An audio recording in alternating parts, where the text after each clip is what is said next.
Hello,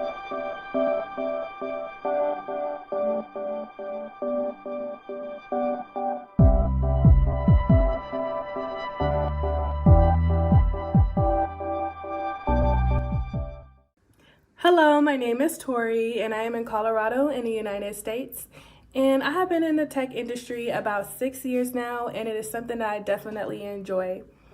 Throughout my tech journey, I've had the opportunity to explore different types of roles, and I have gathered just tons of information that have ultimately led me into the development field.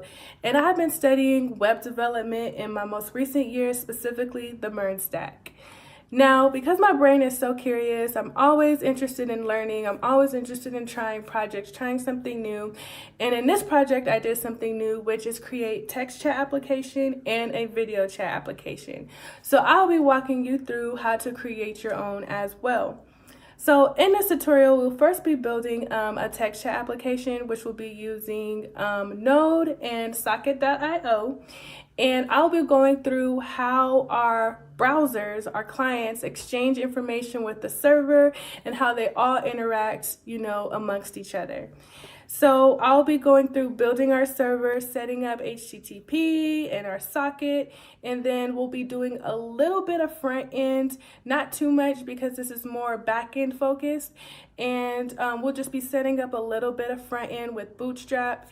And then I'll be just showing how, the socket.io library works. Then moving forward, we'll be going to do our video chat piece, and that could be its own project or it can be included in our text chat application. And so in our video call portion, we will be going through, how WebRTC works. We'll be working with the dev tools to see more of the transparent information that's going on and what the browsers are doing in order for them to be exposed to each other and begin that connection. I'll be going through what's involved with WebRTC to work, and the library peer and peer.js is what we'll also be using in order just to tie everything together and just have more of a friendlier, more error-less environment. So hopefully in this video you can take away something. So I do feel that this project is just a little bit challenging when it comes to the video chat piece because the WebRTC technology is fairly newer. So when it comes to finding, some documentation, some of it is, unsupported, it's out of date, things like that. But it's definitely something that you can get through and a good challenge for yourself. So hopefully you can, make this project your own. You can learn something, explore some of the other libraries out there, even some of the commercial ones that does a lot of work for you. And let's just go ahead and begin and get through this project. In this tutorial, we will be building a text chat application that will be using node.js, Express, and Socket.io. We will also be building a video chat application that will be using the WebRTC technology. For our text chat application, we will want at least two browsers to connect and be able to exchange information back and forth to each other. This tutorial will focus more on the functionality in the back end of Socket.io and how to set that up. There will be some front end functionality as well, and I'll be using Bootstrap for that. So let's go ahead and get started and get our project set up. So here is an example of what our text chat app is going to look like. And this is using just Bootstrap CSS, nothing too crazy. And we can actually even access this on our phone because it's on a live server through Heroku. So I'm just going to refresh the page real quick and show you how this works. So I'm going to connect this with 3 clients, 2 on my browser and 2 on my desktop and 1 on my phone.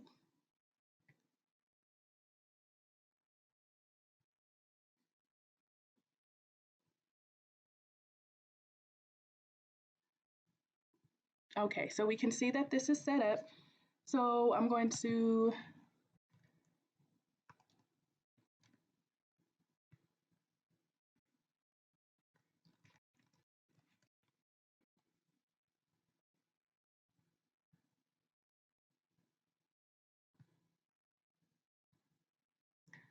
Now I'm going to go to the other client.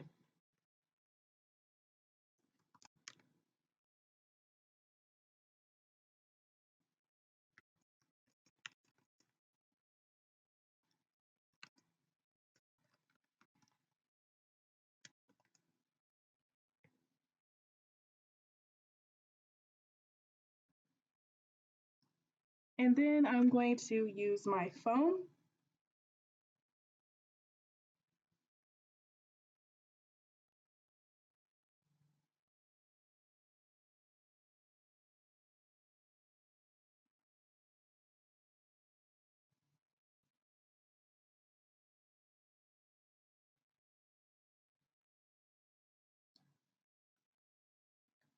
So you could see that we could see who was typing and we can all see the message.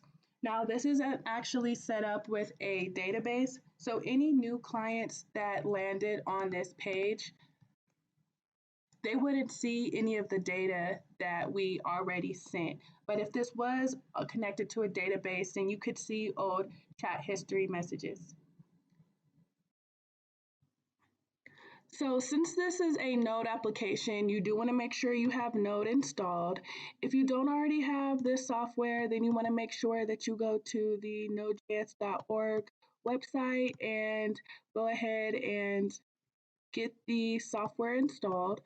And also too, if you go to the About Me section here, it does explain how JavaScript works in the backend as server-side code, and it does give an example of how to set up a Node.js server. We are going to be building it with Express, so the setup is going to look a little bit different, but if you prefer to not use library, you can do it just with the modules that come already included with Node. So what we want to go ahead and do first is create our server and our index page. So I'm going to create that now.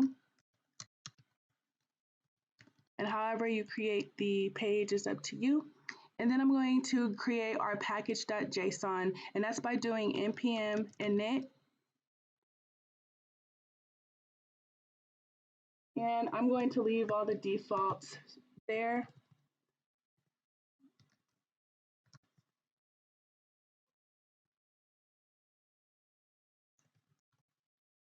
Okay.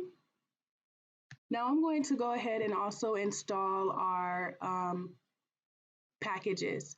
So we need Express, we need socket.io for now. So I'm going to say npm I, and you can do yarn as well.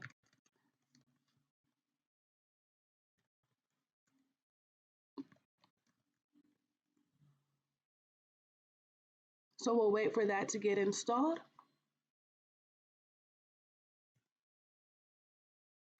So all of our packages are installed. So next we're going to go ahead and get our server.js file set up. This is reassurance. We can see that we have those packages listed in our JSON. So in our server.js, we're going to quickly just build up our node server here. So what I'm going to do is I'm going to set up some variables that are going to just be calling out those modules from the packages that we installed. So we need Express.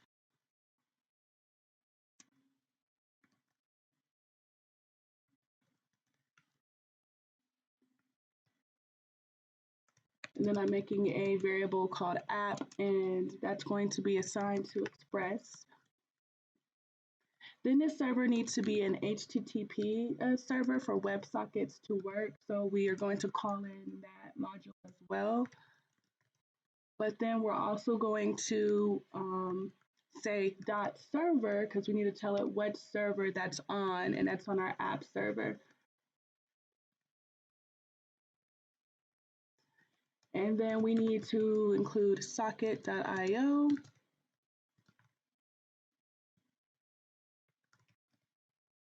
And then we need to attach that to our HTTP. And then we just need a port. And this is going to equal port 3000, or it's going to equal a different port if 3000 is unavailable. And that's what process.env.port means.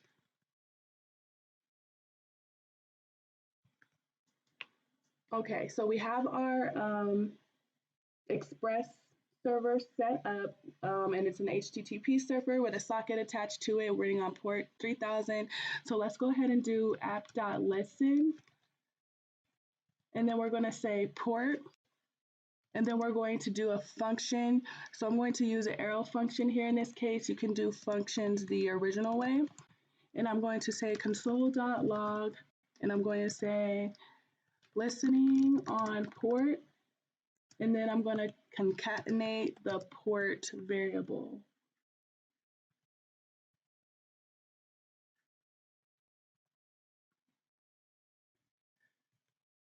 Okay, so then we would want to just verify that this works.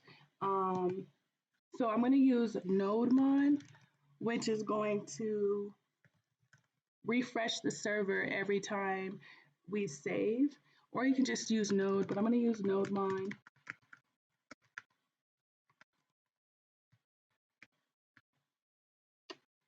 Type. Great.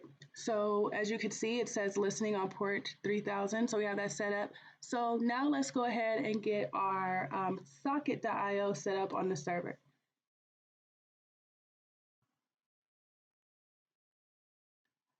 So I do just want to put up a visual of socket.io and what it's doing.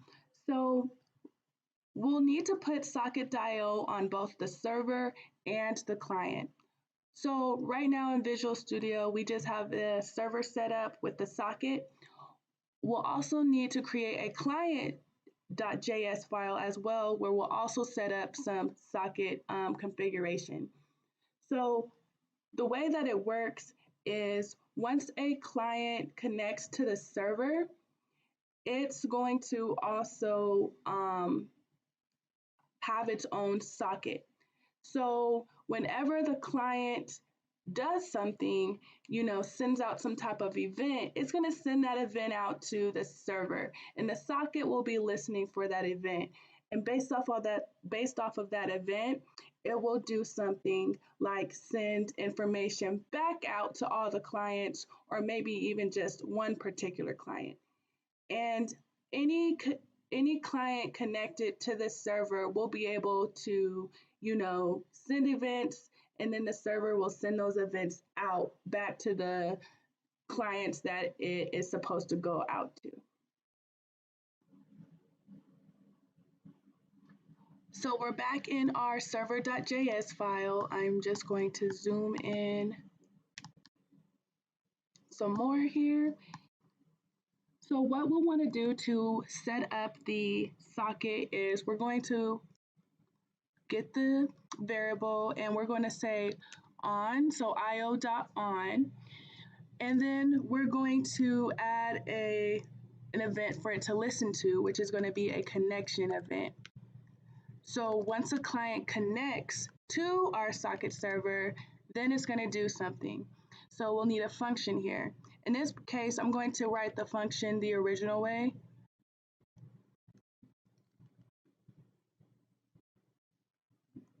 And the parameter will be the socket that's coming from the client. And then it's going to do something. So in this case, I'm just going to say console.log, and I'm going to say client is connected. Then I'm going to concatenate, and I'm going to include the socket ID. So I'm using the ID parameter of the socket. So if we were to run the server and test this out, we actually wouldn't be able to see this being logged out on the server, because we still have to set up the client side of it as well in order for the server to know what the client is doing and receive those events. So let's move on to our index page and our client page so we can actually see this message. So before we start setting up the client.js file, we do need to create it, which we haven't done yet, but there's just a little bit more configuration with the server file that we need to do. Right now, we don't have a front end. We have the file for it, but we aren't referencing it in our server. So we need to actually send that file to the front. So to do that is we're going to say app.get, and we're going to do an entry point, and then we're going to do a function that accepts a request and a response. This is an arrow function. And then what we're going to do is we're going to respond with sending a file. And the file we're going to send is that index.html. So in the parentheses, I'm going to say underscore underscore dir name to get to the root. And then I'm going to say plus parentheses quotes / index.html. So that should actually serve the index.html file to us. We don't have anything in there, so if we test, it's probably going to be a blank or white screen. Okay, so if we go to our local environment, oh, I need to start node1.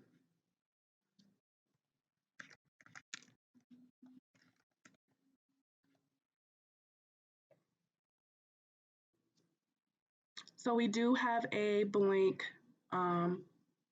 page because we have nothing in our file. Usually if we weren't actually serving the index page, and we would just have errors on the page. So let's go ahead and get our index page set up.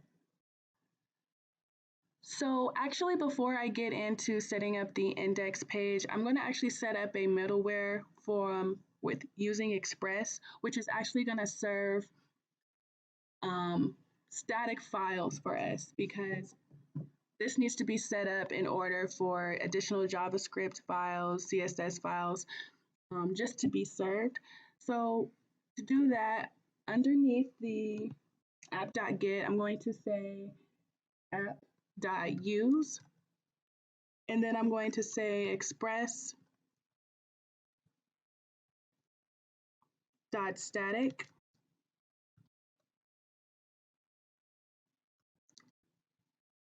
and then public, which is the folder that is going to house all of our CSS or JavaScript files that needs to be read that are coming from the server. So public is the name of the folder. That's just a traditional name. And inside of public is where our client.js is also going to live. So I'm going to just create the client.js.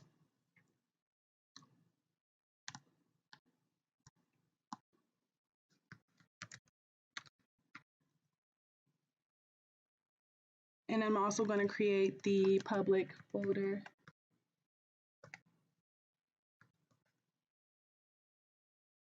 And then I'm going to move the client.js file inside the public folder.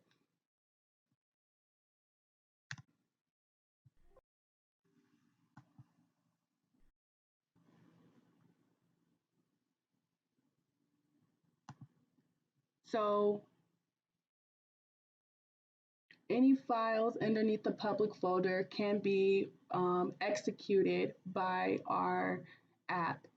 So now I'm going to go into our index.html.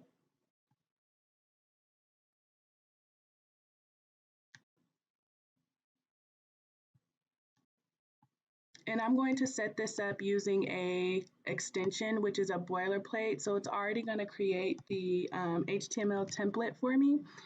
You can just copy and paste one from, some other source if you don't have this extension.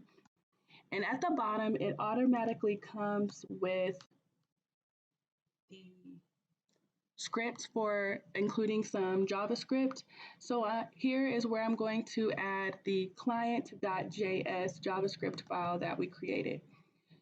So if I do / you can see that it sees my public folder, but we don't need to say public folder because we're already referencing it in this server. So we just can strictly go straight to client.js. So I'm going to just add some dummy data here.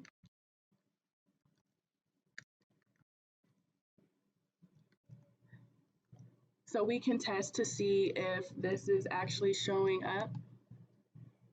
So I'm on local. Oh, I need to start the server again.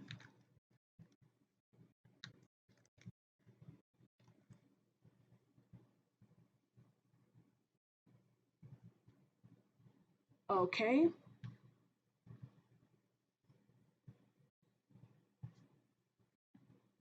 And then I'm going to view the page source. And we can see the JavaScript file is there. Oh, I mistyped. It said clients, and it's just client.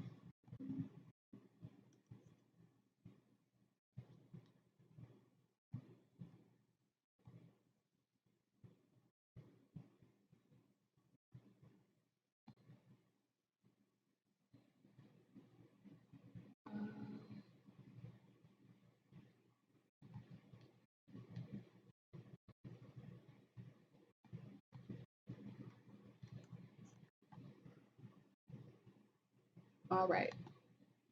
So our client.js is empty. So that's why we don't see anything.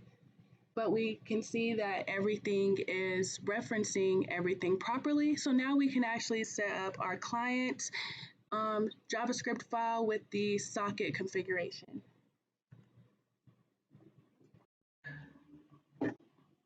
So before we actually really configure the client, we need to get a form in here. So it'll just be better to explain it actually seeing a form field set up.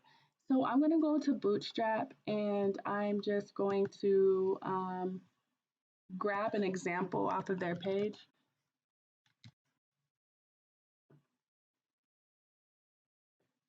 And I'm going to go to the examples section and I'm going to go to the sign in and I'm going to grab this form.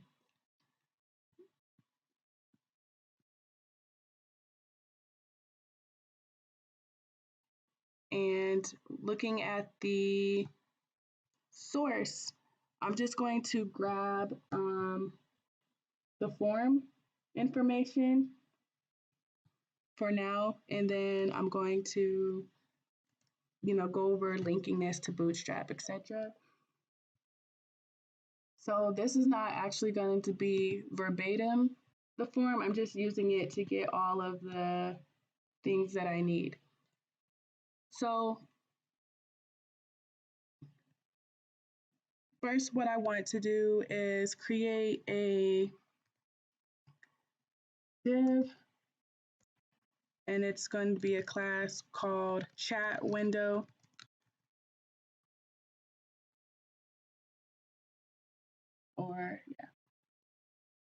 And then I'm going to paste that form up underneath that. And the chat window is going to hold our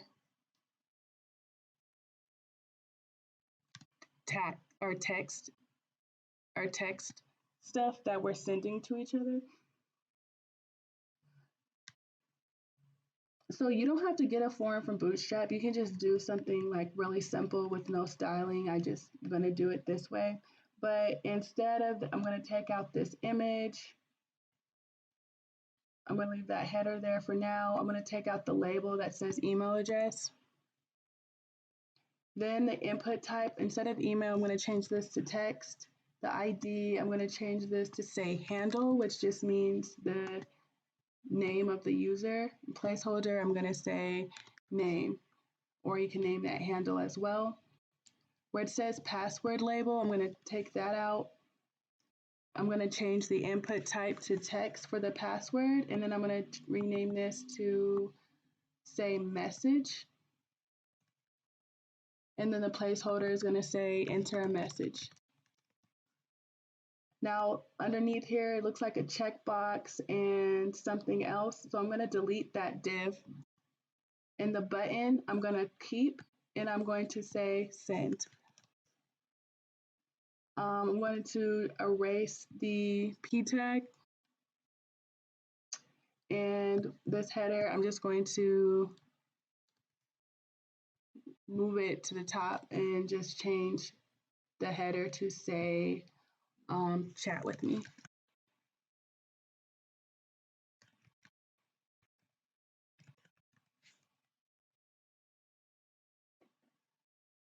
So if we take a look at our local environment, then we can see if we can see these changes. Great.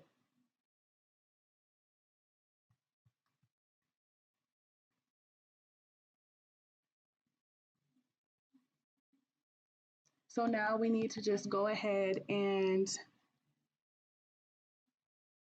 add a little bit more to our index, which is going to display our messages in between chat with me and the input fields.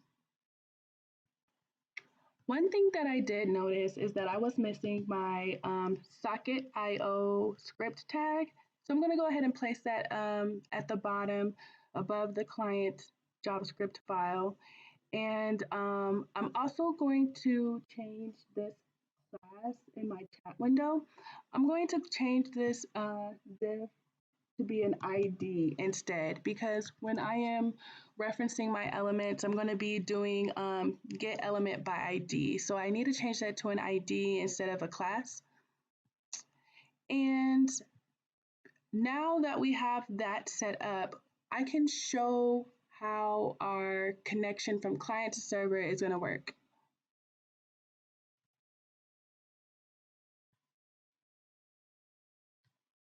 So I have two windows set up here, which I am just showing the client and I am showing the server. So in our index.html file, once again, we just added this script just to allow us to have options to the socket globally.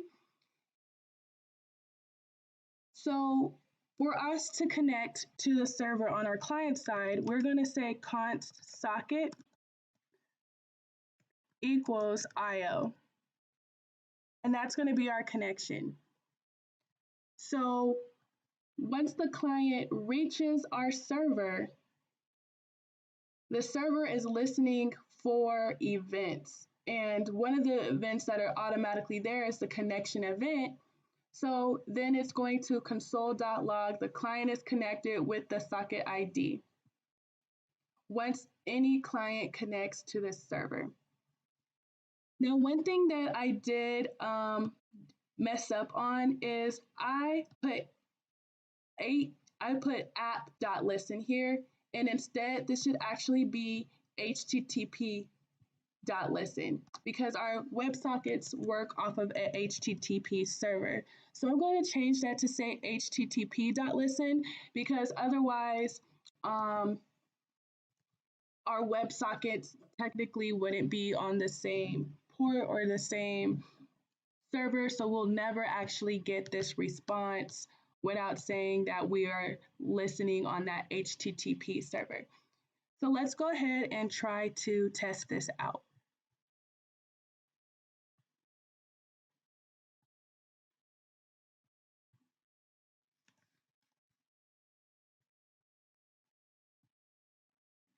So I'm going to do nodemon server.js.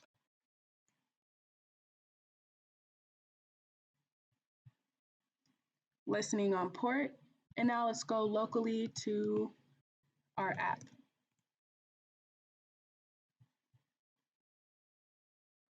We see our app is there. And we have that logged.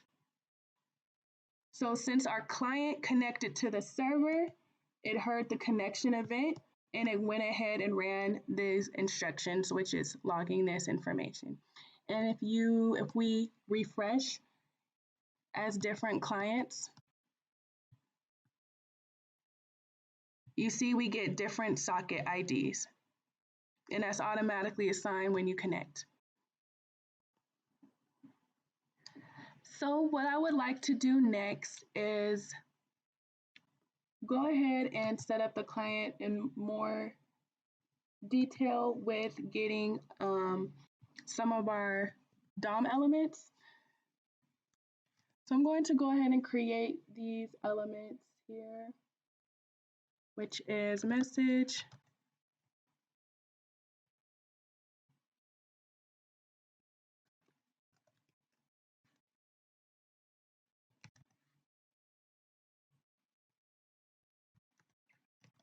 and if you put a comma after the variable you're creating, you don't have to say const or var again. You can actually just create the next variable. So I'm going to say handle,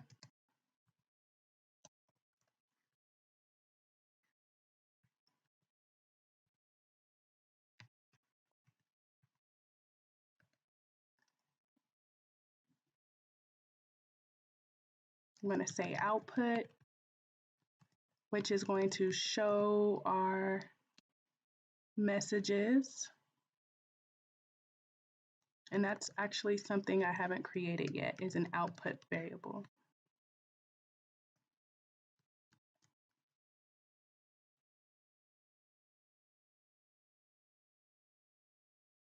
And then I'm going to do button. There shouldn't be a comma, it should be or a semicolon should be a comma, and then we'll put a semicolon if we're done.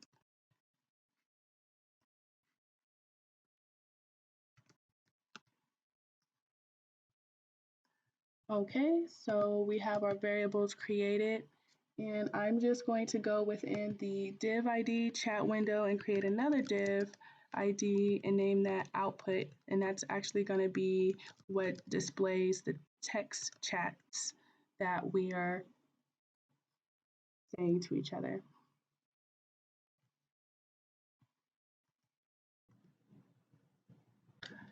So what we're going to want to do is go ahead and set up an event listener, which is going to be linked to our button.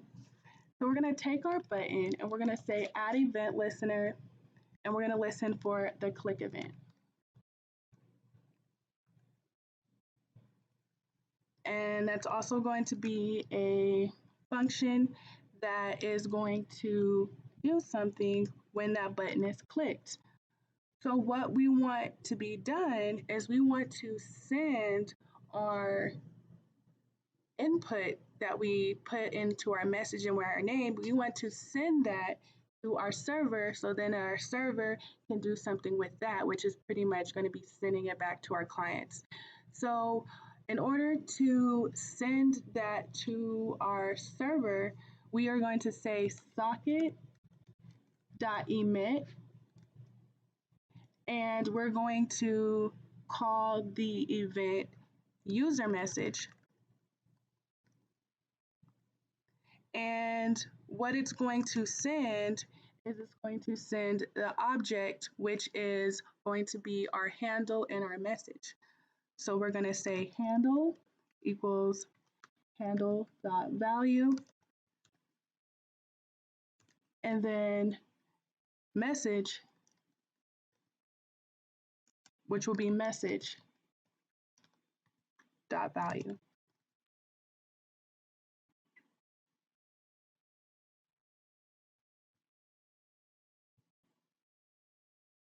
So after we press send in our input in our text chat, when we put send, it's going to send our name and our message to the server. I don't know why it says node value there, value. So on our server side, we need to be listening for this event so the server knows what to do with it. So we are going to say socket.on, and that's going to be within our socket connection. And we're going to be listening for the user message from the client. So once we receive the user message, we're going to get that back as data. And it's going to be a function. So what are we going to do with that data? We are going to take it and we are going to broadcast that out to our other clients. So we want to tell our other clients what our name is in the message that we sent.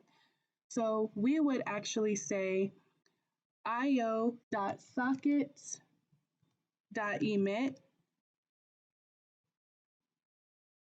user message and the data.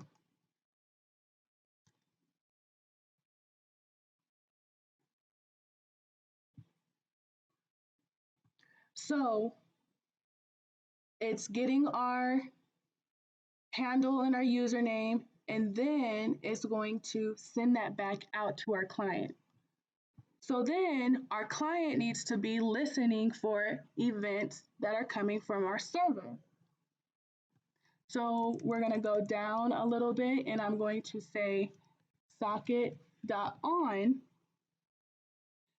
and we're listening for the user message from the server. We're going to take the data that it's giving us, which is a function, and then we're going to do something with it. So we need to pretty much display that data. So what we're going to do is we're going to create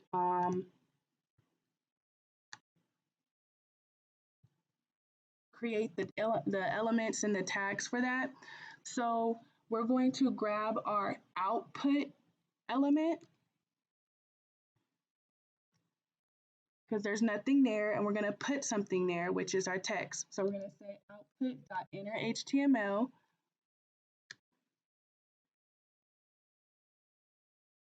plus minus, oops, and then I'm going to say a p tag and a strong tag,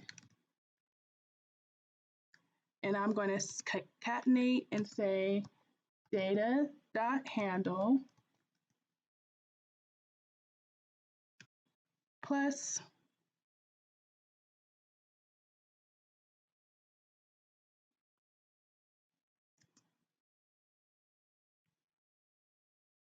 then I'm going to end the strong tag,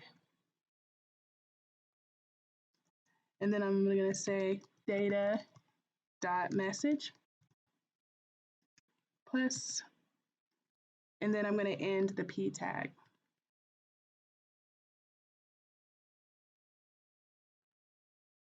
So this pretty much should be outputting our name and the message that we entered in our output div. So we sent the information to the server, then our server sent it back to all the clients, and the client received that, and the client is going to display it on our page. Okay, so the output for the HTML was a little cut off, so I just want to make sure it's on the screen here with everything that I did. So this should output inside that output div here. So that's why we don't have anything in it, because our text chat is going to be showing up there. So let's try to test our page. So I'm going to start the server.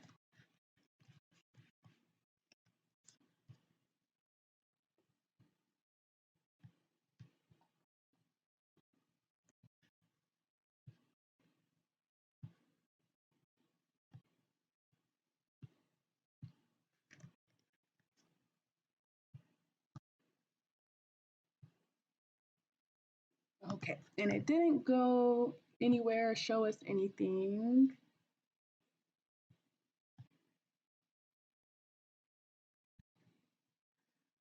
Add event listener 8.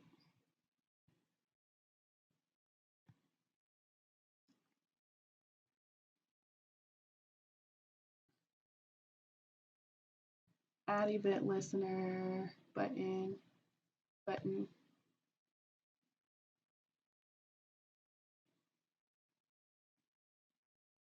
We need an ID on our button. So I'm going to create an ID and name that button. Hopefully that fixes it.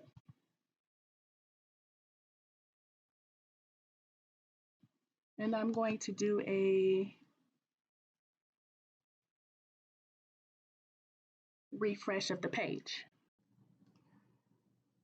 Okay, let's try to test this.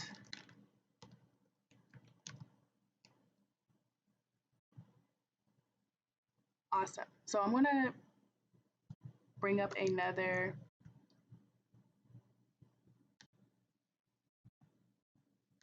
URL, another local.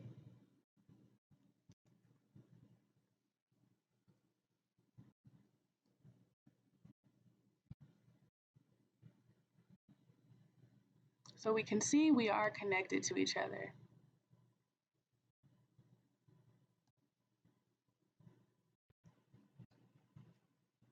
Now, if we were connecting this with a database like MongoDB or something like that, then we will be able to see, chat history. But we don't have that connection in this tutorial, so that's why when you first get into the server as a client, you can't see any previous text. You just see from the present and however long you stay on the chat. Okay, so we're back in our project file, and it's great that we can see that we can exchange information. So what we want to do is we want to create an event that's going to tell the other clients that are connected that somebody is typing. So we're going to create a typing event. And this time, this event is not going to be sent to everybody. It's only going to be sent to the clients minus the person that's typing. We don't need to tell ourselves we're typing, so we're going to exclude ourselves. So let's go ahead and get the event on our client, and then we will get it set up on the server. Okay, so when I'm typing a message, I want to send my name to the server, and then my server is going to send back my name to the client, telling everybody that I'm typing. And in this situation, like what mentioned, we don't need to tell ourselves we're typing, just the other clients. So I'm going to be listening on the message ID. So I'm going to say message.add event listener, and I'm going to be listening for key presses. So when there are some key presses happening, then I want to do something. So the function I'm going to be doing is sending our name to the server, and our server will send that back. So I'm going to do socket.emit, and I'm going to name this event user typing. And it's going to send my name, which is handle.value.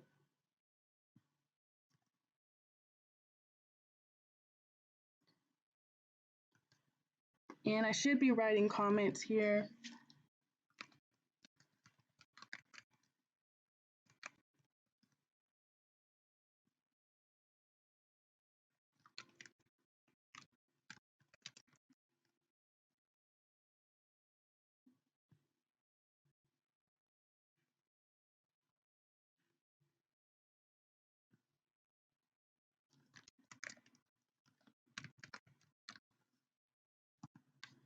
So in our socket connection on our server side, we want to go ahead and set up to be listening for this event.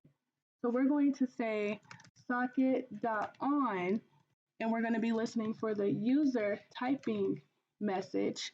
And we are going to be waiting for the data that we get, which is going to be in our function. And what we want our server to do is we want it to broadcast that we're typing to all our clients. So this time we're going to say socket.broadcast so we can exclude ourselves, and then emit. And then we are going to fire off the user typing event, and we're going to send the data to the client, which is our name. So now on our client side,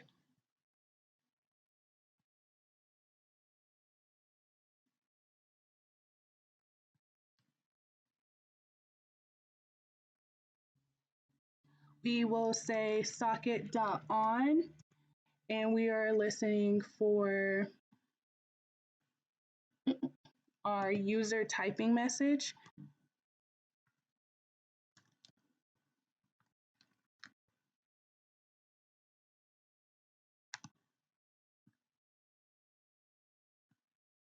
And it's going to take the data that is coming from the server and do something with it in a function.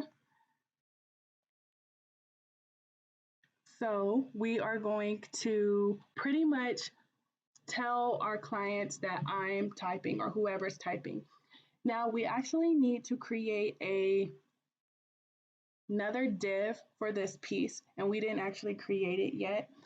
So I'm going to go ahead and get that created. So to keep it simple, I'm going to name the div typing. So I'm going to say typing.inner HTML equals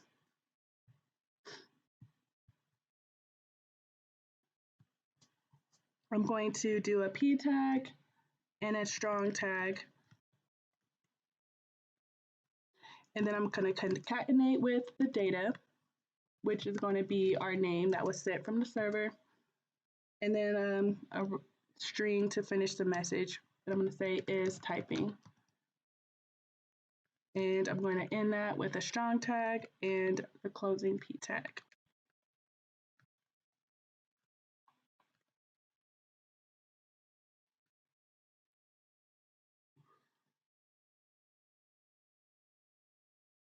So I need to actually create this element typing. So I'm going to go ahead and list it in our file with the rest of our variables. So I'm going to call this typing and then get element by ID typing.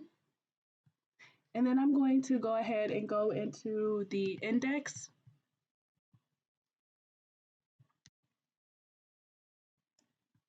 And I created a typing div offline. So I already created that here. So I put it underneath the output. So I put typing underneath here. So we have it referenced in our client as well. So what I'm also going to do is I'm going to take the user is typing event, and I'm going to actually move it above the event for submit because we're submitting stuff, after the fact. So let's do all of our dynamic stuff before we're actually doing anything that sends. And also having that after the click button event, I didn't actually get to see the message saying that I was typing. So just cut it out and paste it above the button event listener. So the way that we're going to clear the message after we get done typing is we're going to go into our event listener with the button. And after the closing, we are going to add a event listener, again, that's just going to clear the values. So we're just going to say document dot get element by ID, and we're going to get the message element, and we're going to say dot value equals, and that's just going to clear out that message for us. And then what we also want to do is we want the clients to know that the user stopped typing when they actually stopped typing. So in our user message, we are going to include the typing element here and assign that as an empty string when a user sends the message, it gets assigned as an empty, it gets assigned back empty pretty much. So we're gonna say typing dot inner HTML equals. So let's try to see what that looks like on the front. Okay, so I have my two chat applications on local. My name, hello,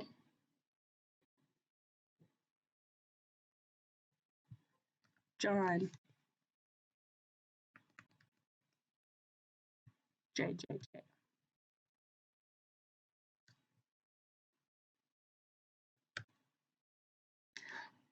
So what I noticed is that it doesn't say is typing until after the input. Let's see. So it looks like I guess you don't have to establish yourself first, but as you can see too, our message clears when we send.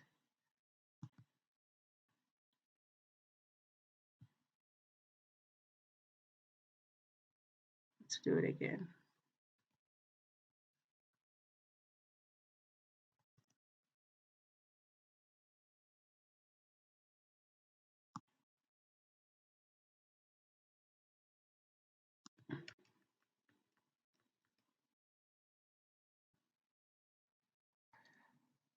So the issue for me, what I noticed why it wasn't saying is typing right away is because I didn't close my user message event. I included the user typing um, inside the user message. So I should have closed it like so. So they are separate events. I had them as combined events, if that makes sense. So if I go and test my events now, we should be able to see better results. So off top, I should be able to just say, I should just be able to see is typing on the message area. All right, so that works. So I'm going to fill out the form in full, my name again.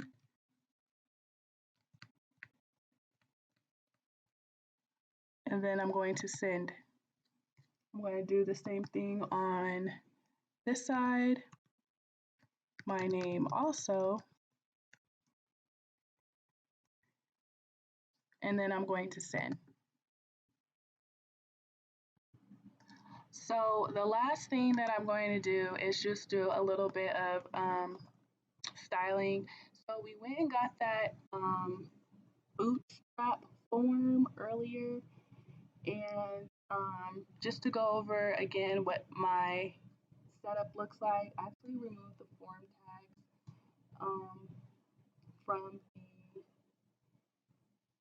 from the body because I felt like I didn't need it. But I want to just go ahead and include the styling for Bootstrap since we are using their layout. So I'm just going to get the Bootstrap CDN to link that into our page.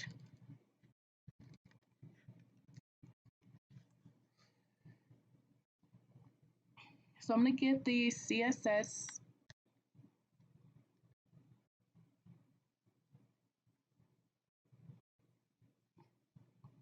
and this isn't really using JavaScript, so that's all I need from there. And I'm going to go and take out this style link and replace it with bootstraps. And that should actually give us the styling for just a better look with the field. And if we want to make this not take up the entire page, let's just add a container class around our fields.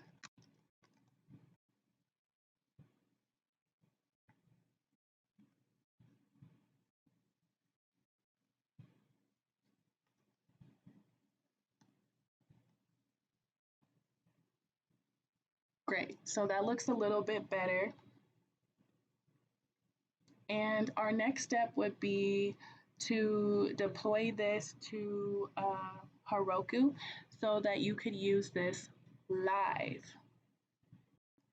So actually, let me just take up the full page so it's visible.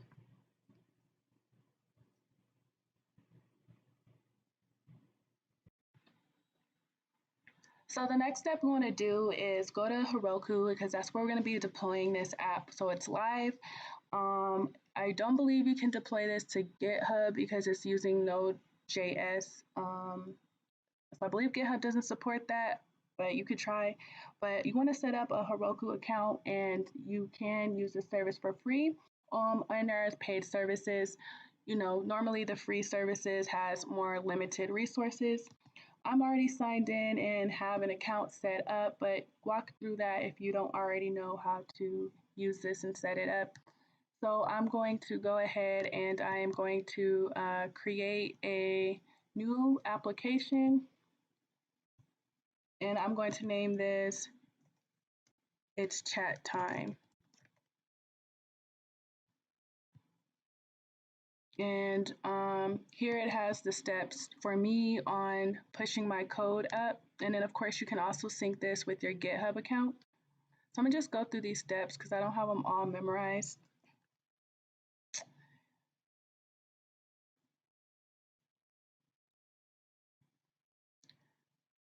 So I actually pushed this to a Heroku app earlier, but I'm gonna just push it again to go through the steps here.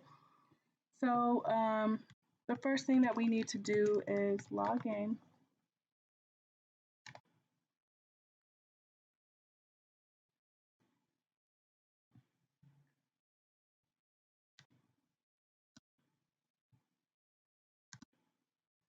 And we would pretty much git init our project, which is already done for us. That's why it says master, because I already did this. And then normally I just check the status of my projects. And like I mentioned, I already put this up. So it would have all my project files in red. Then I'm gonna go git add, and it's gonna add all my projects. And then I'm gonna go git commit -am -this was pushed before, but pushing again.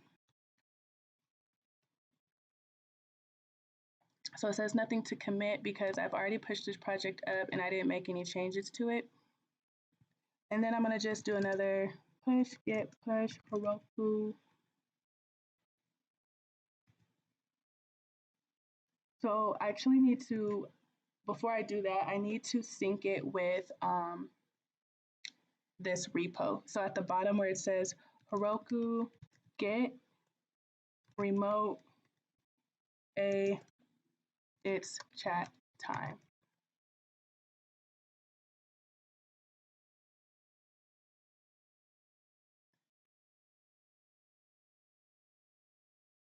So now I'm going to git push Heroku master.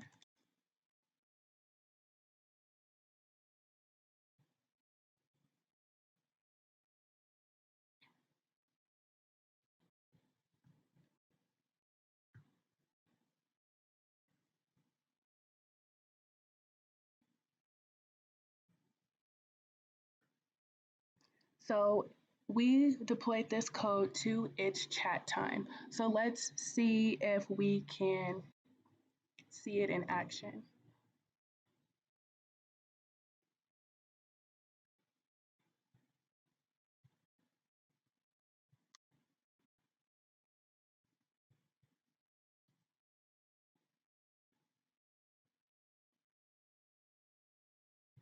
All right. So you can see its chat time is set up. This can be used on phone. I'm going to go into another um, web browser.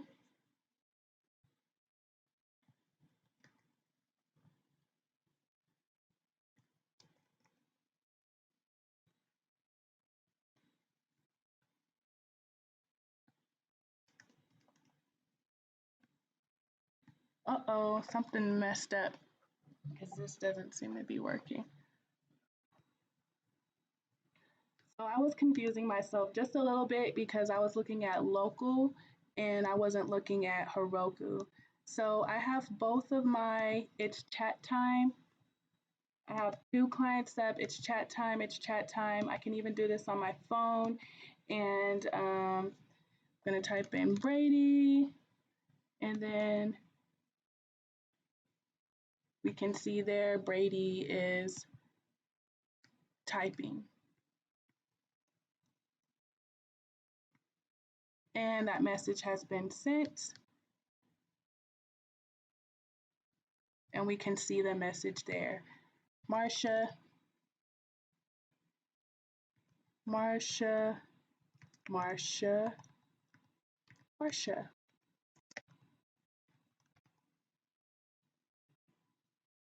All right. So we were successfully able to create Node app using Express and Socket.io and be able to set up our clients to chat with each other. And in our next tutorial, we'll be going through how to video chat with somebody else through the browser. And video chat is going to be using a technology called WebRTC, but we'll also still be using Node and we'll also be using Socket.io. Setting up the video chat is somewhat similar, but there's definitely some more configuration that we need to do. So thank you so much for watching this tutorial and hopefully I see you in the next tutorial to set up our video chat.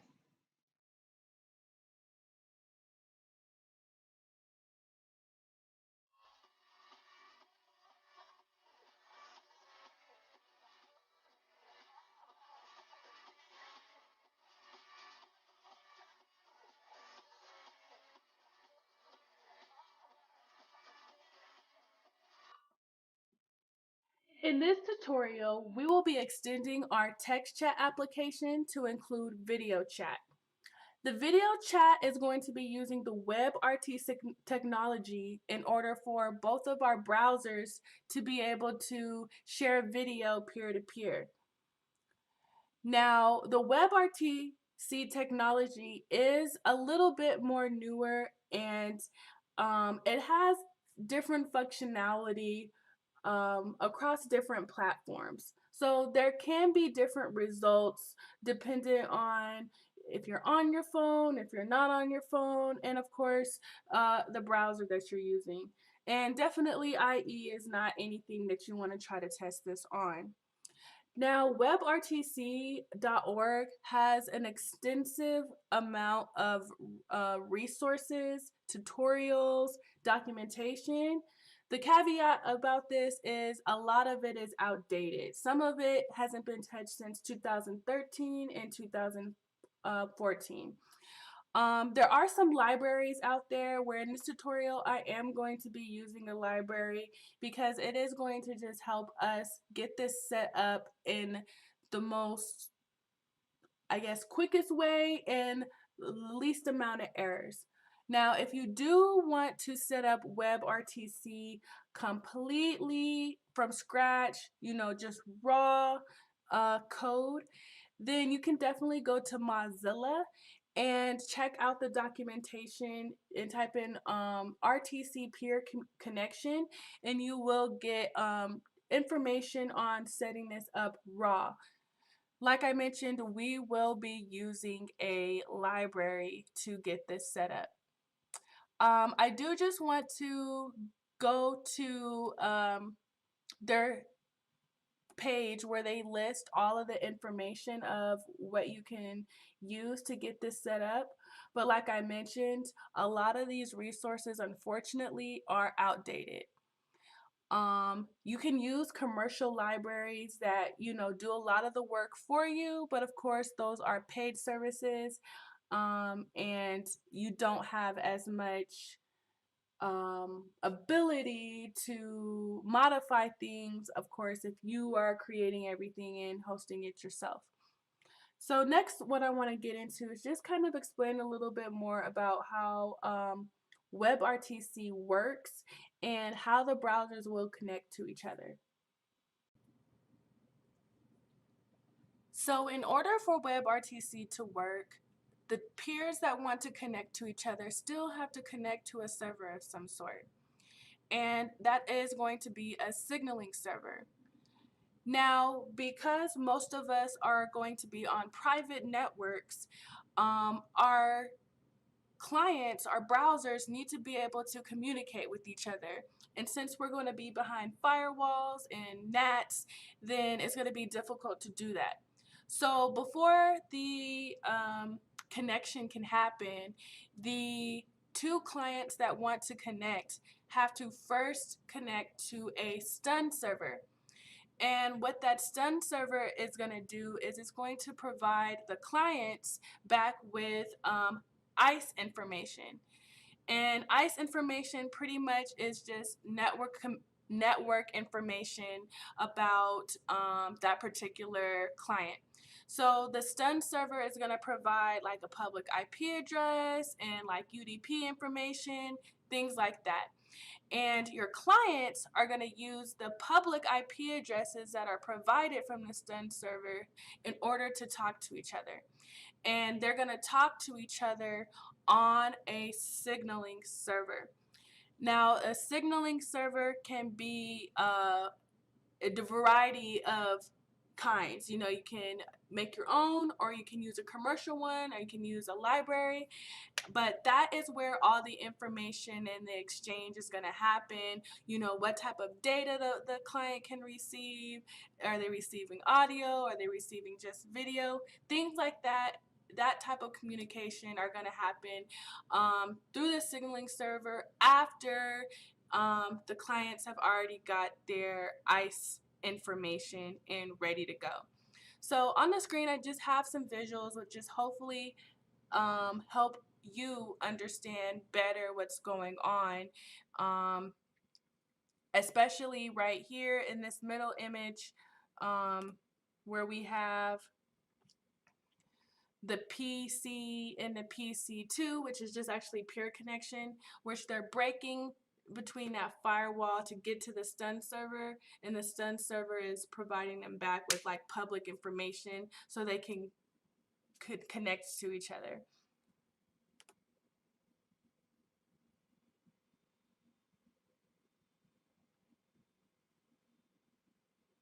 And our third image, it's just showing more of like a realistic view of what's going on. So we actually have real equipment, router, and the signaling server and the stun server, which would be hosted somewhere in-house or if you're using a company's service.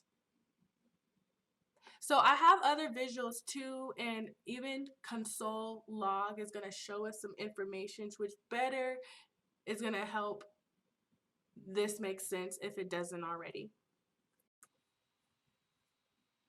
So also, if you would like to, you can take a look at the code lab on WebRTC's site. It's going to walk you through setting up a video chat with just raw code and no libraries. But they did mention in there setting up a library, and I feel like the library is just the best way because it's more error proof, it's quicker, and I feel like using the libraries just kind of help better understand what's really going on. And I personally have chose to use Pure.js. There's other libraries that you can use out there as well. Commercial libraries where you probably have a trial and you have to pay for it. But this one definitely gave me some tools and showed me things that made sense to me as far as what is happening with WebRTC and the peer-to-peer connection. So you can definitely try other libraries, but this is the one I'm using in this tutorial. So let's go ahead and continue building on our project. So we are back in our project, and if you wanted to make the video chat in a separate project, that's definitely up to you. You could just duplicate this project and make the modifications as far as just adding the video chat elements, but I'm going to continue off of this project. Now, what I'm going to do first is I'm going to create the area of where I want to show my video, which is my video and of course the remote video. And then I'm also going to have an input where it's going to be asking for the other person's ID in order for us to connect. So when we click a button that connects us, we can then click a button that will allow a call to happen so then we can see each other's video. So what I'm going to do first is go to Bootstraps just so I can grab two divs and just get those set up, and the divs are going to wrap around two video elements, and one video element is for me and one video element is for the other client. Since I'm already familiar with Bootstrap's documentation, I already know what I'm looking for. If you prefer to use a different front-end framework, definitely do so.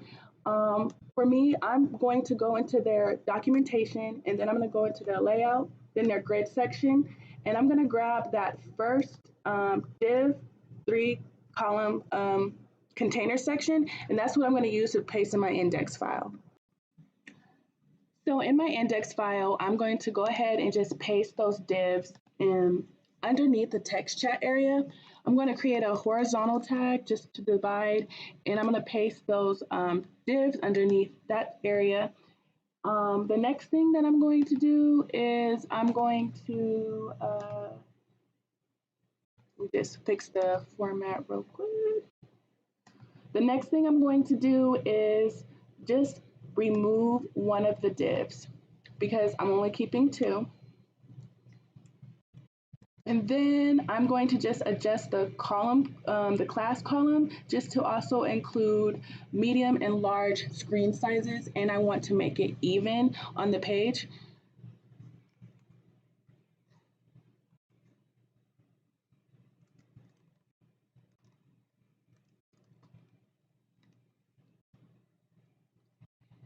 Now I want to include my video tags inside of the div. So I'm going to create them inside. One is going to be for a remote video, one will be for local.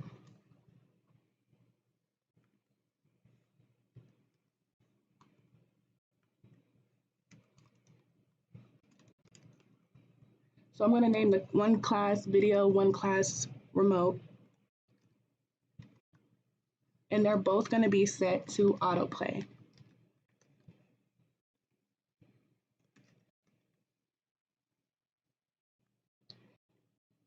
Now on my local video, I'm going to change the R on the second video tag to L to be the local video. And I'm also going to say muted, so we don't need to hear ourselves talk. So what I'm going to do next is also get a input field because that's where we'll enter the contact or the connect ID, and then a connection button to connect the two clients together, and then a call so then they can call. So I'm going to use the input that I have in my text chat. I'm just going to copy that input, and I'm going to paste it after the column divs, but still inside the container. And I'm going to change this input to be called con ID, because that's the contact field. And then it's going to say enter a connection ID. And then I'm going to just grab the button and I'm going to also paste that underneath the input. And then I'm going to paste another button underneath the input. And the button ID for the first button is going to be the call button, or actually it's going to be the connection button. I'm going to just call this con button. And then the second button is going to be called call. And this is going to say connect as the text, call as the text. Now I'm going to change the color. So instead of primary for connect, I'm going to change that to success. And instead of primary for call, I'm going to change that to alert. Next, I'm just going to add some text in the remote div just for visualization. So I'm going to say remote.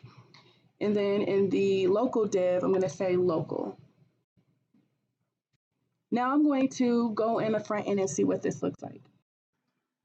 All right, so my server is connected. I will go ahead and just do localhost. I thought my server was connected. I might have lied.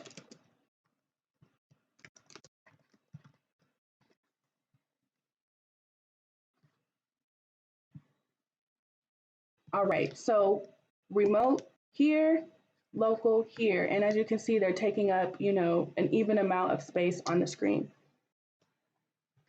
Okay, so the call button should actually be a color. So just looking at what I did, I named this alert, and that's actually not a color in Bootstrap. So I'm actually going to change this to danger. Refresh. Okay, that's what I was looking for.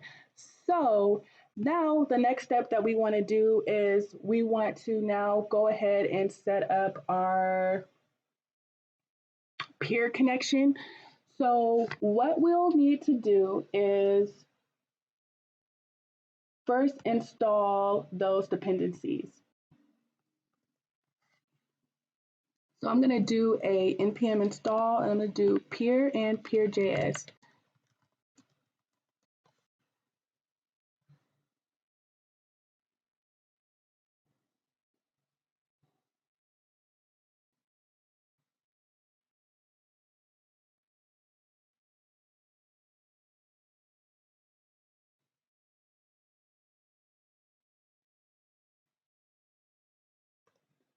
So Peer.js is the library that is using all the WebRTC technology. So it's going to make it easier for us to build our connections. And Peer is just the server that Peer.js is using. So that's why you would need to install both. And then the Peer server does run off of port 9000. So keep that in mind when it comes to testing, that that's not a port that is being blocked. So where we set this up is we're actually going to set this up in our client server file, and I'm actually going to set this up underneath our socket code. Now, one thing that you can do is you can use socket.io also as a signaling server, but I'm just going to use Peer to do the signaling server for me because it just was easier for me to set it up this way and easier for me to understand what was going on. But using socket.io is an option as well. So here is Peer.js documentation. I think the documentation is okay. There's different ways that you can set up just the peer server. You can set that up locally, or you can have it set up where it's pointing to the cloud. I'm actually going to set it up to point to their cloud, and that's going to be in the setup section here where it's telling you how to just set up the client. But if you do go to peer server JS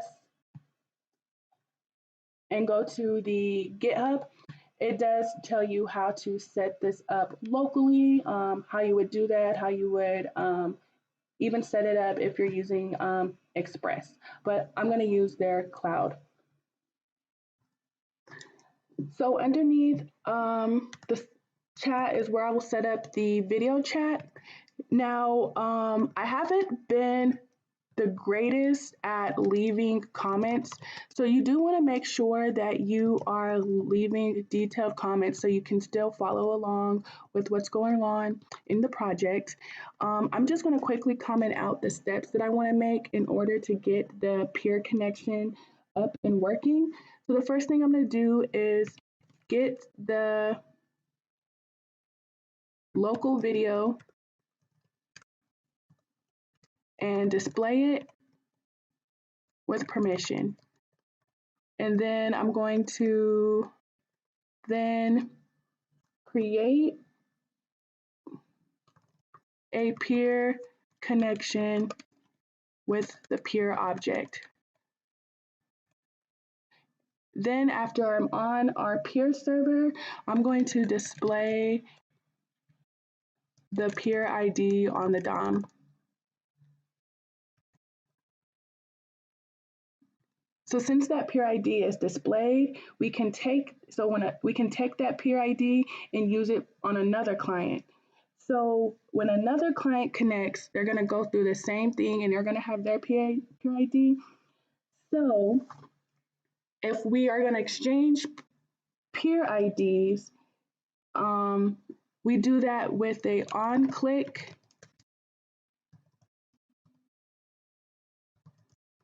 with the connection button.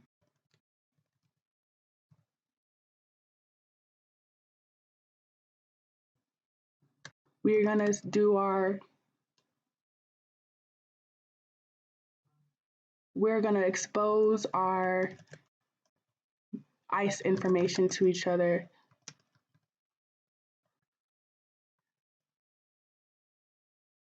So then we are both connected and exposed. If I hit the call button, then we are going to send our offer and answer is exchanged.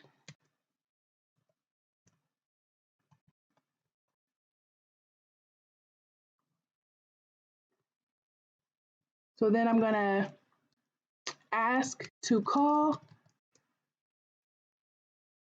And then if I accept the call, then I'm going to display the remote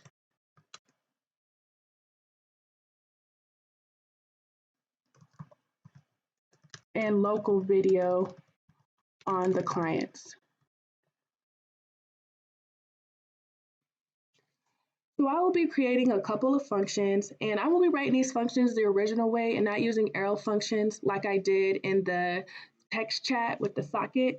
The WebRTC technology is newer, it's still in development. You know, as far as the documentation, there's just things out there that's not up to date. So I just want to avoid running into any errors and just stick to using functions the original way. So what I want to do first is I want to call a request to our media device. So I'm going to copy and paste a code snippet here. And this is something you could get off the mozilla.org website, or you can find it off Google. It's just out there. But this call, the navigator.get user media, is going to request our camera. And then if we have permission to it, then we can tell it to display. So this code snippet also covers, you know, different browsers and mobile devices as well. And I just didn't want to type it out because it's redundant. But above it, I'm going to go ahead and create the function. And I'm going to call this get local video. And then it's going to accept some callbacks. And what's that going to do is when we do the navigator.get user media, it's going to return a promise. So the callbacks is going to have our success and our error message there. I'm going to go ahead and open the function and then I will end it. And then I'm going to say navigator.getUserMedia. And then I'm going to pull in some constraints. And constraints are just going to be properties about the media. And then I'm going to say callbacks dot success. And then I'm going to say callbacks dot error.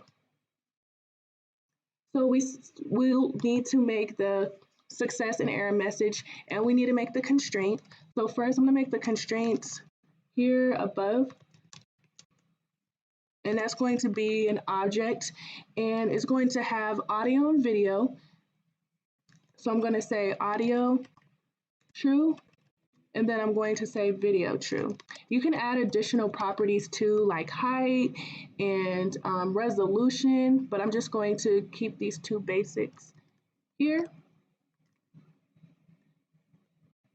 Okay, so now that we have that set up, I'm going to then make the function that's going to handle serving our video on the screen. Okay, so my next step is going to be creating a function so that the stream that we have, we can display it on the DOM. So I'm going to say receive, or I'm going to say function receive stream, and then I'm going to call in that stream we have as a parameter and then an element ID. And this is going to pretty much reference the video element ID that we created earlier. And then I'm going to say var video equals document dot get element by ID. I'm going to say element ID here for that parameter. And then I'm just going to go ahead and set the source object to that position. So we're pretty much placing the video in that element. So let's say source object equals stream. And then I'm just going to create a global reference of this stream. So to do that, you say window, and then you name it something else, stream. So pretty much this will be used to display our stream on the other person's browser. So now I want to call the function. So what we'll do is I'll say get L video, and then I'm going to pass in the arguments, which are going to be two functions, which is our success and our error message for that promise. So I'm going to put this in as an object, and we're going to say success. And then the success is going to equal the function, and it will have the stream.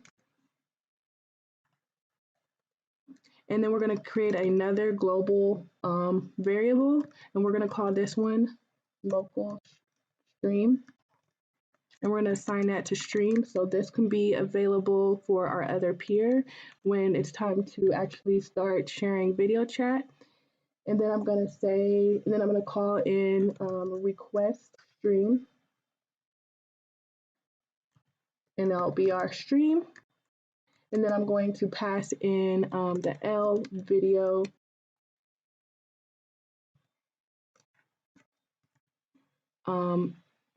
element that we created earlier. So that will get passed in where we have the element ID listed there. And then after that, I'm going to go ahead and create the error for the promise. And this will say function, and then we'll just have an error as the parameter. And we'll just put an alert.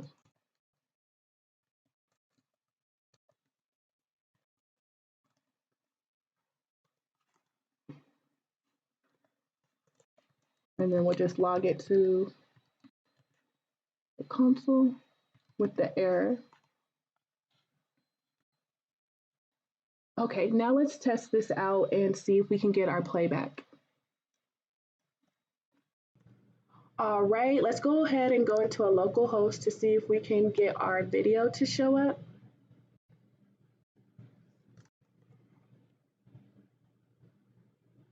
Okay, I'm gonna bring up the dev tools to take a look. Constraints is not defined. So I believe I named it constraints. So, okay. So I do have a typo in my constraints variable. So I'm gonna just update that typo and now let's check.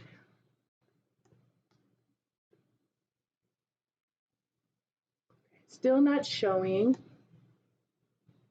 Cannot set property source object of null at 55. Okay.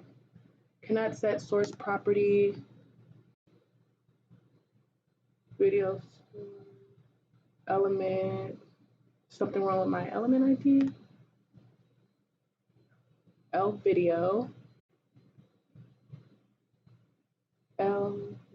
Okay, so since I'm getting it by element ID, I made a mistake and named my video tag with a class. I need to just update this with an ID. I'm gonna update both video tags with an ID instead. And I believe that should fix it. You can keep class if you want to, but I'm referencing the ID. So now let's check.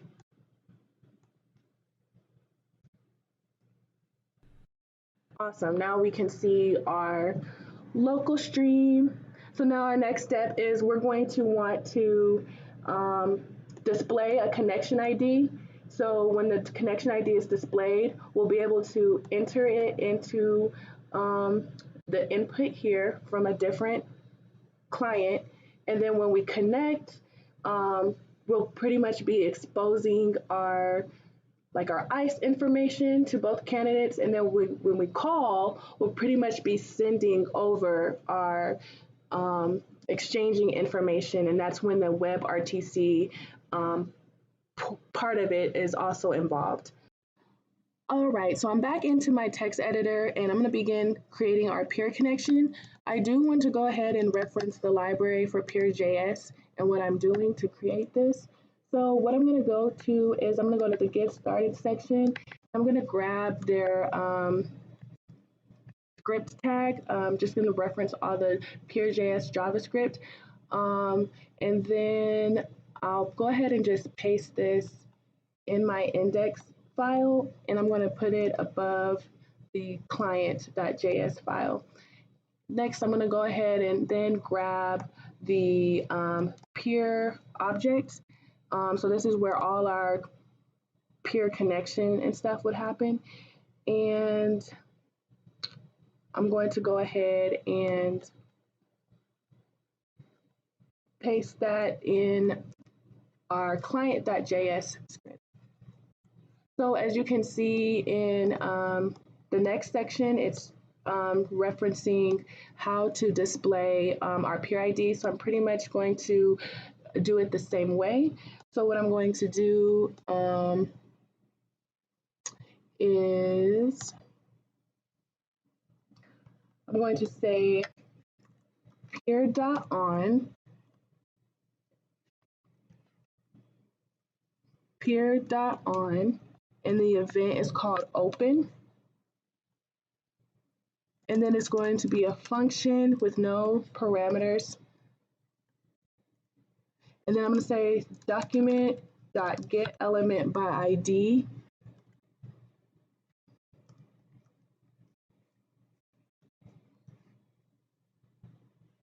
Now, one thing that I do recall is I actually didn't make a tag to pretty much place this peer ID. So I do need to make that. So I'm just going to leave the field blank for right now. And I'm going to say .enter HTML equals peer ID.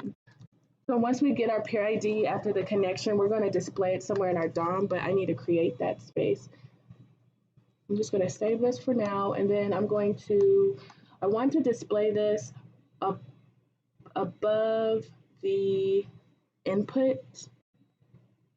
So I'm going to actually just make a span ID and name this display ID.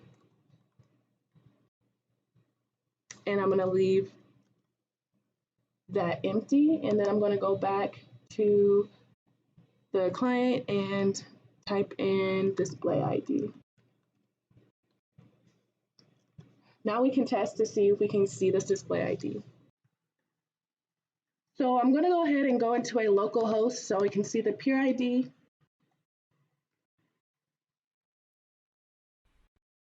And as you can see, the peer ID is showing up there on the screen. And what I'll do is do a new tab and start a second client that's joining in, and they have a peer ID as well.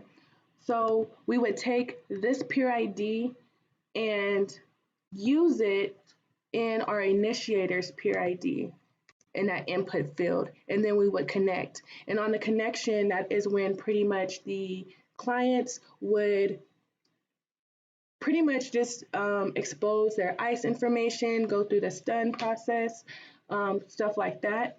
And you could also have taken this peer ID and pasted it into the other client as well. So let's move forward.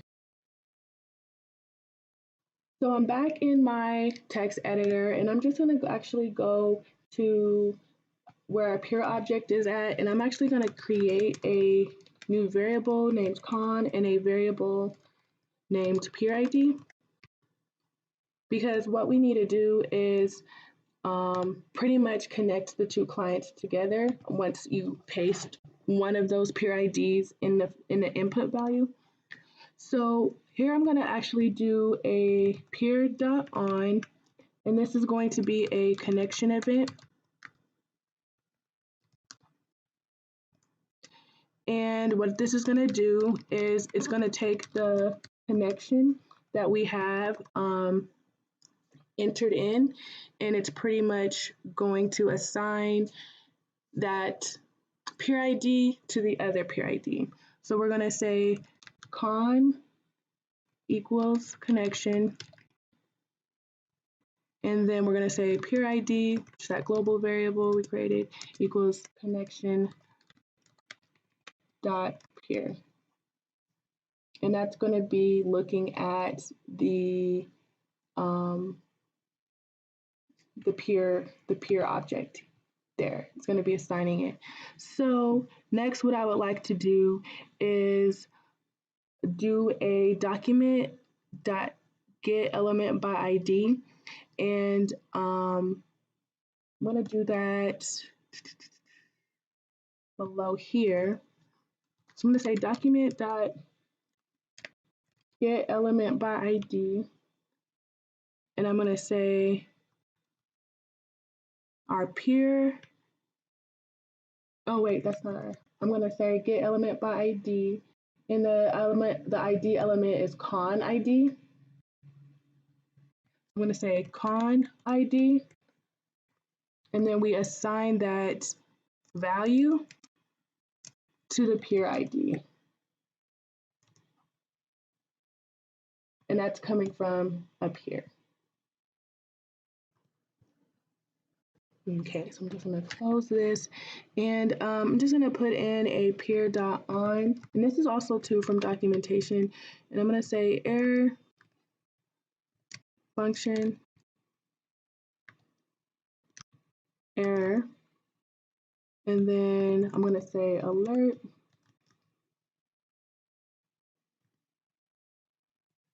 an error has happened.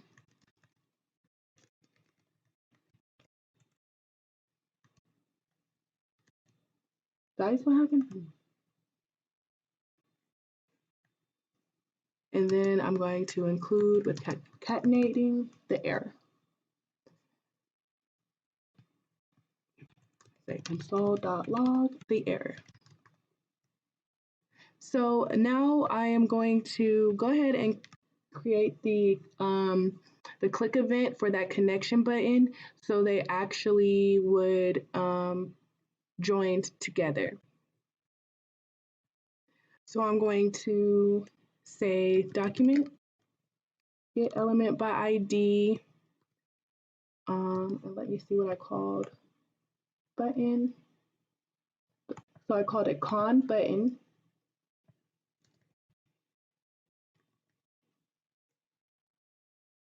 Then we'll do add event listener. And we're listening for the click event.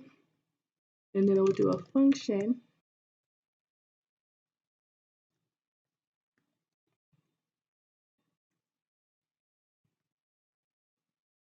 And inside of it is going to take that peer ID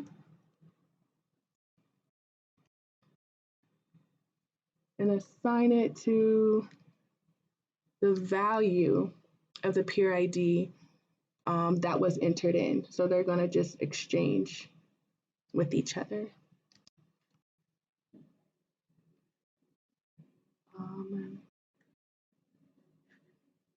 Believe this was named con ID, and then we'll say dot value.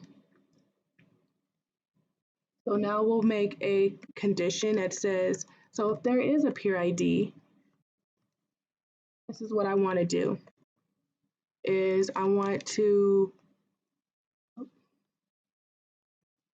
so if there's a peer ID, I'm going to use the con variable, and I'm going to connect it to the ID that was entered in the input.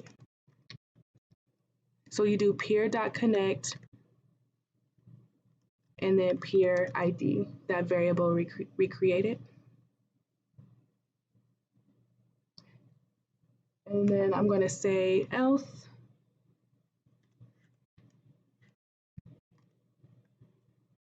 alert enter an ID.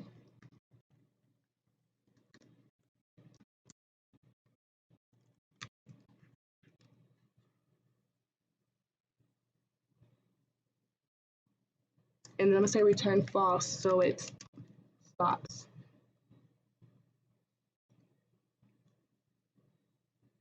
I didn't know why I said else. I meant return false so it stops.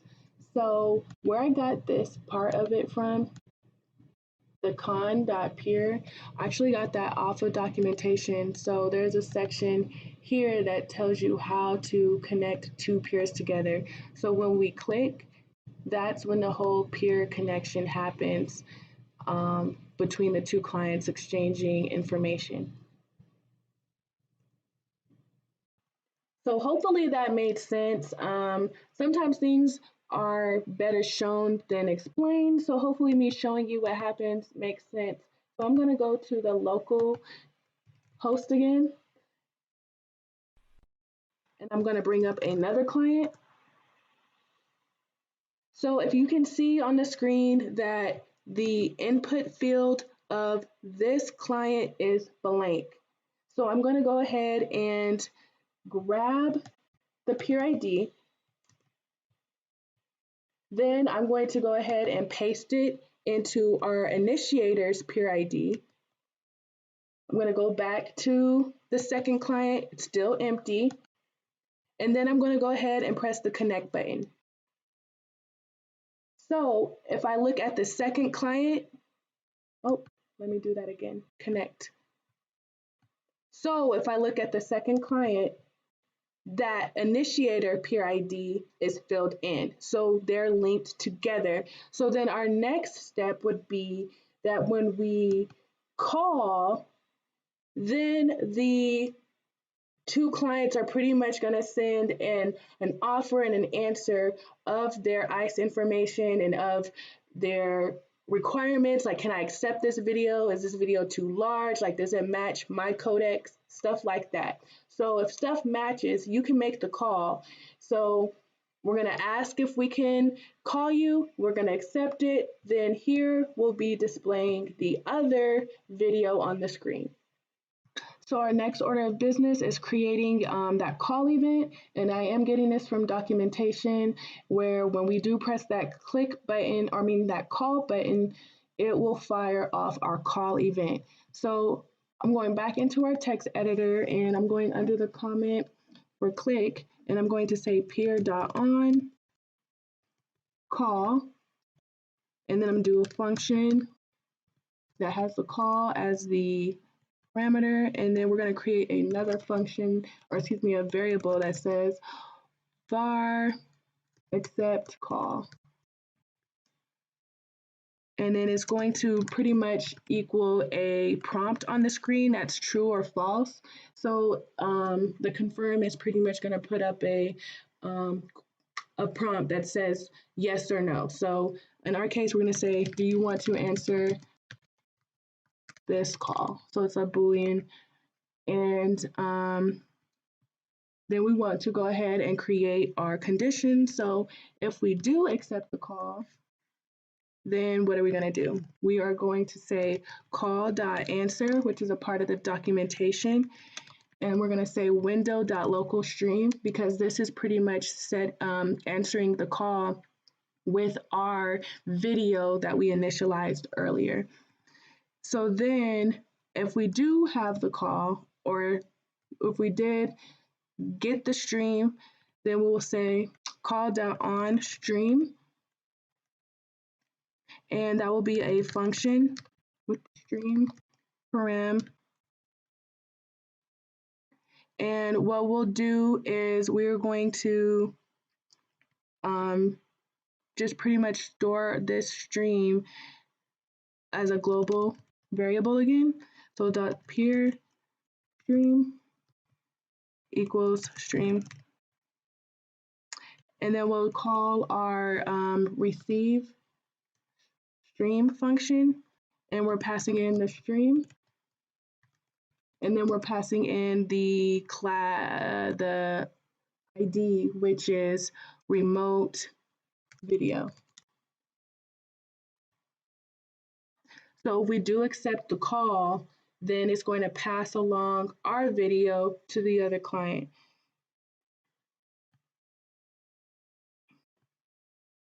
Now we can also do another event for close, and that's on the documentation.onClose, that we destroy the video. So that's also a function. And what will it do? It will give us an alert that says the call has ended.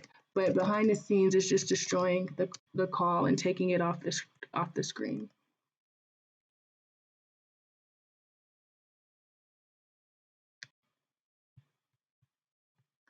So then next we will go ahead and do a else and say console.log call denied. So if we just said no, we didn't want to answer, it'll skip all those steps and just do the console.log call denied for us. So what we'll want to do next then is create the function for clicking on the call and it looking at our call event. Okay, so moving along, I'm going to go ahead and add that event listener to our call button, so then it can fire off our call event. So I'm going to say document.get element by ID, call button, dot add event listener, and we're listening for the click event. Take that function, type function correctly. And first I'm going to just console.log, see, calling a peer. Add concatenate to include the peer ID. And then I'm going to just also console.log the whole peer object so I can show you how it holds all of the ICE information and what it's passing along to the other client. And then I'll make another variable called var.call, and it's going to equal the peer.call event, and this is in documentation, and it's going to bring in the peer ID. Oops. I'm going to say peer underscore ID and the window dot local stream. And that was created earlier when we, give permission to our camera. And then I'm going to say call.on stream call.on stream, and then it's going to take a function with the stream. That stream's going to be passed in. And then we're going to do window.peer underscore stream equals stream.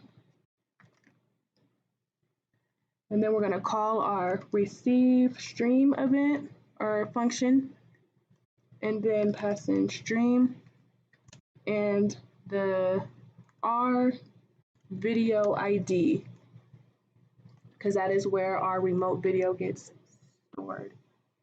So when we click on our button, it's going to log that it's calling, it's going to log the peer object, and then we're pretty much calling on to the other peer and exchanging that information. So if I bring up the documentation, I'll just quickly show you where this is coming from.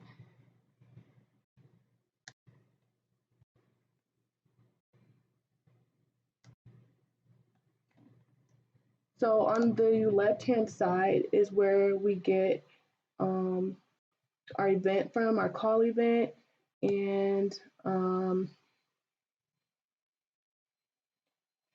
that's where we get our close event from as well. So all of this is just coming from the documentation, and how we connect it to, you know, another client is through this this method here, peer connection. So all this is in documentation. So let's go ahead and try to see if this actually works. Okay, so I'm gonna go ahead and bring up two local environments.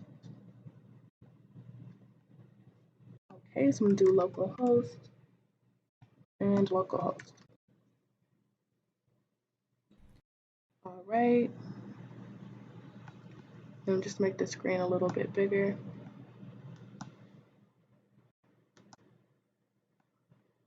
So I'm going to take the peer ID of the second one, and then I'm going to paste it into the initiator, which is our first caller. And then I'm going to say connect, and then I'm going to say connect, and then I'm going to make the call. Now, before I do that, I'm actually going to bring up the dev tools, and I'm going to bring up the dev tools on both clients, and then I'll bring them over once we press the call button. So I'm going to go ahead and make the call. So I pressed call, and now I'm going to bring over the dev tools to show you what's happening in the background. Alrighty, so in the dev tools, you can see that it's making that call to our other client, and then we are printing out the peer object. So you see under the connections here, and then the peer object, it has all of that ICE information that I was mentioning to you earlier. So if you wanted to set this up in a raw fashion without a library, then PC, the RTC peer connection, this is the like the methods and stuff that you would use to set this up. And you can find all the details for this on mozilla.org. It does go through setting it up in this fashion. And if you keep looking at the details, you see it's giving you all the SDP information, you know, things like that. So this is all of the details that needs to be sent over in order to do the connection. So I'm going to go ahead and just zoom out a little bit on the screen so we can look at the local video and the remote video. And before I actually accept the call, I am going to also just mute it because it'll make too much noise.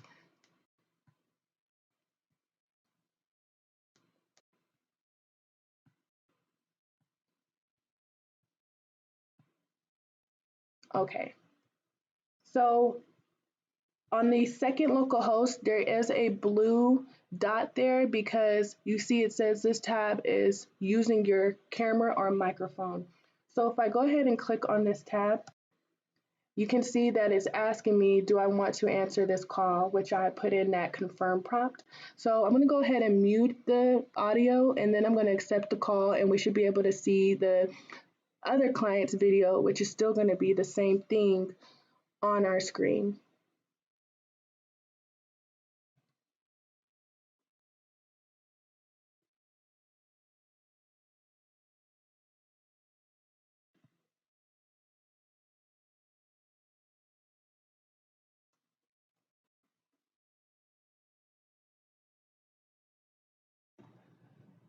So I guess our next step would be to try to see how this works live, since this is just local.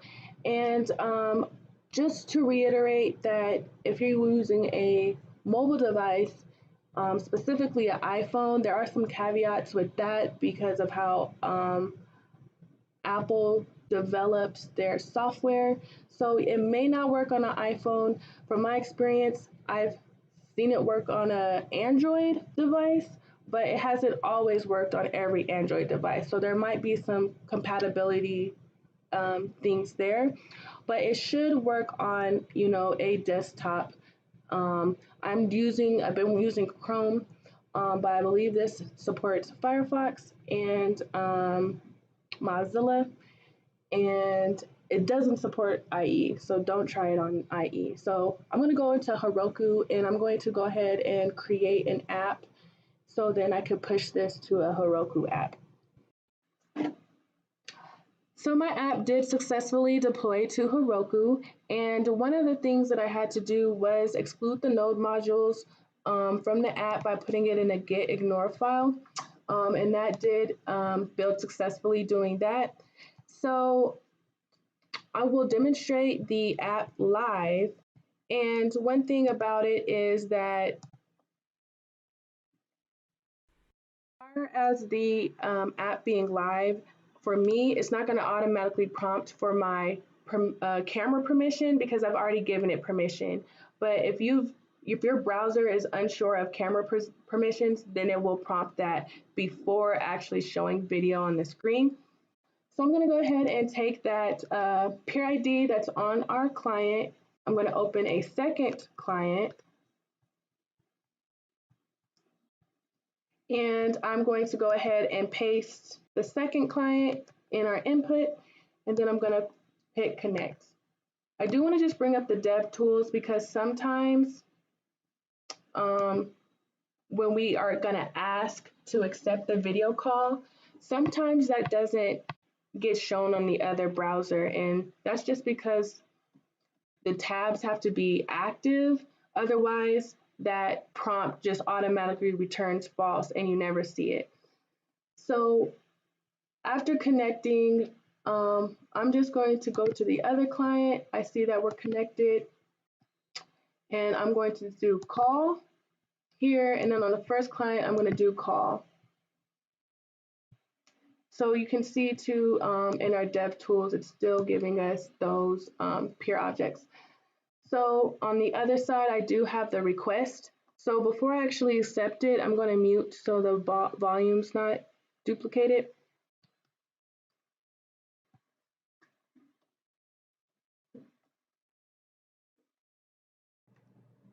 All right, so that worked. As mentioned, if you do this on mobile, it may or may not work depending on your phone. I have an iPhone, so it doesn't work for mine, but I've had people test on Android and it worked. I'm just going to look at the text part of it that I created beforehand and just verify that that is still working. So if I'm typing in there, we see Jay is typing. So you would probably want to just continue with this project by fixing up the styling. Maybe this should be two different projects and, just making the front end look a lot better. But this was definitely just about functionality. I do want to mention, of course, to add some comments to your code, more detailed comments than I did. I'm going to go back and add some comments. But this was pretty much a walkthrough of setting up a text chat through browsers and then doing video chat through browsers with WebRTC and Socket.io. So thank you so much for watching, and I appreciate any constructive feedback, and I'll see you in the next video.